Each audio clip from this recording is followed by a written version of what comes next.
几个世纪以来，艺术历史与艺术品市场几乎仍被男性艺术家的作品所主导。从近几年的拍卖数据来看，除了一小部分如草间弥生、乔安·米歇尔等女性艺术家进入了高端市场，还有很多大师精品未经发掘。值得高兴的是，如今艺术界中的性别差距正在逐步缩小。这其中的原因有很多，比如蓝筹艺术品稀缺，市场需要向历史更深处挖掘；比如艺术机构与商业画廊对于女性艺术家的大力扶持与推广，都在为女性艺术家创造更多的关注度与话语权。在过去的4年中，我们推荐的多位女性艺术家作品都获得了5位数至7位数美金的价格飞跃，为藏家们带来了10倍以上的投资回报。其中包括了弗朗索瓦吉洛、林恩·特雷克斯勒等在内的战后与当代大师作品。本期视频带你走进我们的老朋友纽约著名画廊 Berry Campbell Gallery 的私人展厅，继续发掘值得入手的投资级佳作。Hello, Christine. How are you doing today? I am so good. How are you doing? I'm doing very, very good. Very excited to be here and learn about 2 female artists who are very important to the post-war and contemporary history of art. We are so excited to have this Nancy Graves painting as part of our gallery inventory. So as you know, because we work together often, yes. We have artists that we represent, artists and estates that we represent their entire estate. So we have a multitude of works. Often you'll get works in secondary markets. So we have a client who wants to sell a painting. And so in this case, we have this wonderful Nancy Graves painting available. And her works are very rare, very important.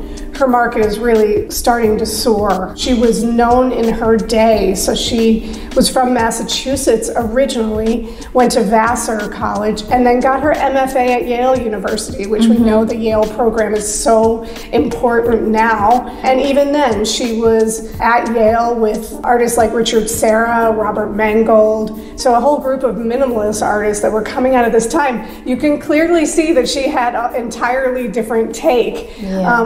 But what I love about Nancy Graves is she was a wonderful painter, also a sculptor, a printmaker, and a filmmaker. So very ahead of her time.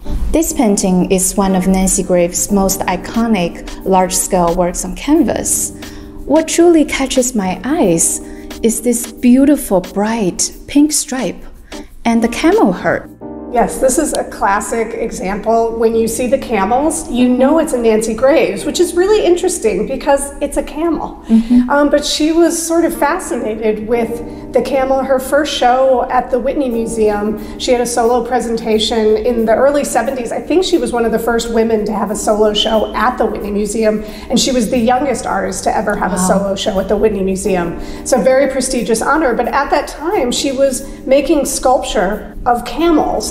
She was sort of using the camel as a form, you know, with the humps and abstraction behind. Even though you're looking at the camels, they're sort of stamped on top in a way, and same with this beautiful sort of red-pink line. But behind this is an abstract painting, and it's very typical of her style. She was interested in science and meteorology, the weather, mapping. So there's a whole series of paintings just like this. So you can see here she's using a spray paint, applying the paint with a spray gun, which was very cool and advanced for the time, and then making these little marks with a brush in between here. And if you step back from it, it does look like a topographical map from above. She's really someone on the market that was known in her day. She had shows across this country. She died a little young. She died of cancer in her 50s. And I think in the 80s, people were not really looking at this type of painting, but I think there's now a resurgence because we understand how ahead of her time she was. Nancy Graves' work is also included in many famous public collections, notably those of the Whitney Museum of American Art, the Metropolitan Museum of Art, MoMA in New York, and the National Gallery of Art. And the Guggenheim. Yes, and there's so many. Yes. She's really well collected, and you know, because she was a young artist coming up, she really was a hot artist and is in most museum collections around this country. You are so familiar now with Yvonne Thomas. Yes. You have sold many Yvonne Thomas paintings. We represent the estate of Yvonne Thomas. We've now done 2 exhibitions. One was reviewed in the New York Times by Roberta Smith. We're preparing for another exhibition, hopefully the end of next year, maybe the year after, but hopefully soon. We talked about our exhibitions, but there is an exhibition in Hong Kong right now that has included several Yvonne Thomases. So her work is becoming more well-known internationally, just like many of the women abstract expressionists right now. This is one of the finest examples that I've seen by Yvonne Thomas. It's called Western Time from 1959, and this is a classic abstract expressionist painting. You can really see here her use of the palette knife. So we often think about Jackson Pollock and how he drips paint. Yvonne Thomas was layering these thick layers of paint and then scraping the paint. So you can see this beautiful coat of white and then underneath this beautiful blue and green.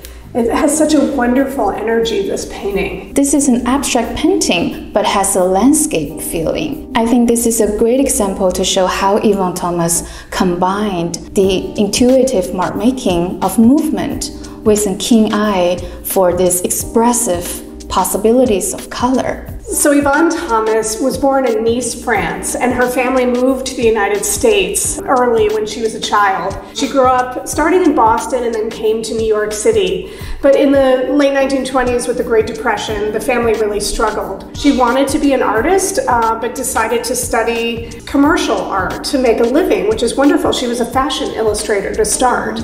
She studied at Cooper Union, and then she got involved with the abstract expressionists. She was introduced to Robert Motherwell and was very close with Robert Motherwell.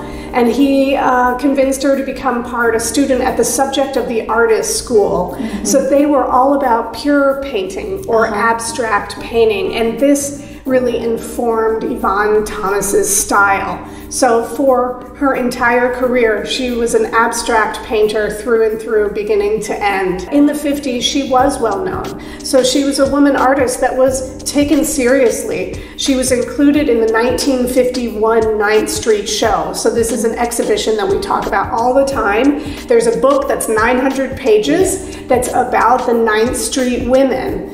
We have to remember that that show was mostly men, but there were a few women included, and Yvonne Thomas was one of those women. As prices for artworks by artists like Helen Frankensiller, Joan Mitchell, and Lee Krasner, and other female abstract expressionists soar, collectors are moving their focus to more accessibly priced works. And Yvonne Thomas is one of the major artists in the 1950s. Her works are still accessible. In the past 3 years, we have placed together a number of Yvonne Thomas' important works to private collections in both New York and Asia. And we have been able to observe significant growth and demand in Yvonne Thomas market. Thank you for that. I appreciate them, and I'm glad they're going around the world to these wonderful homes. Thank you. 那我们今天的画廊私访就先到这里。如果你想要收藏视频中介绍的艺术家作品，可以在视频下方找到我们的联系方式。